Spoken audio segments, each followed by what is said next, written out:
Okay, tilt your head a little to the left. There you go.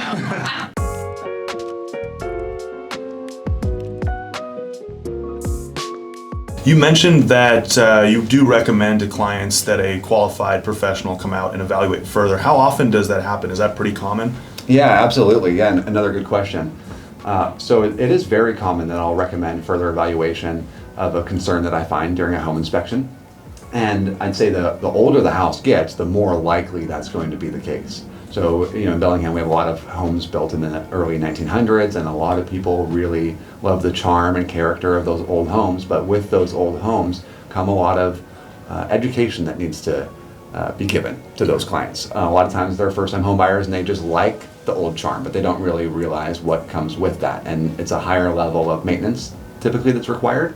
And in most cases, there's a lot of old systems involved with those homes. So generally on an older home, I'm going to recommend evaluation of the electrical system if there's old wiring that's found, such as knob and tube, or potentially for the plumbing system. I mean, all these systems, if they're outdated, I may recommend further evaluation and or repair or replacing, again, just because of the age. And because of the age, they oftentimes become unsafe because now we've found that this is no longer a safe practice, or because of the age of those components, they've deteriorated, causing them to be unsafe, such as knob and tube wiring. Knob and tube wiring is unsafe in that it has cloth sheath wires that become brittle and break down over time, leaving exposed wires, and it's ungrounded. So it's old practice, and it's unsafe because it's become old and brittle.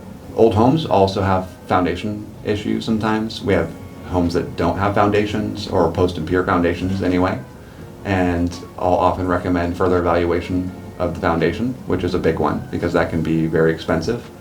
On newer homes, it's not uncommon also to recommend further evaluation. If I see water damage inside of a wall cavity or a roof leak, I'm not going to, I'll note that there's a roof leak. I'll inform the client of what I see, and I'll try to evaluate it as best as I can to try to determine where it's coming from. But ultimately, it's going to result in recommending further evaluation by a roofing contractor to determine the extent of the damage, repair the roof, and then repair any damage that's found inside the house. The general inspection is the beginning point that indicates whether you do need to go speak with a specialist to get a better idea of what could potentially be wrong with your home.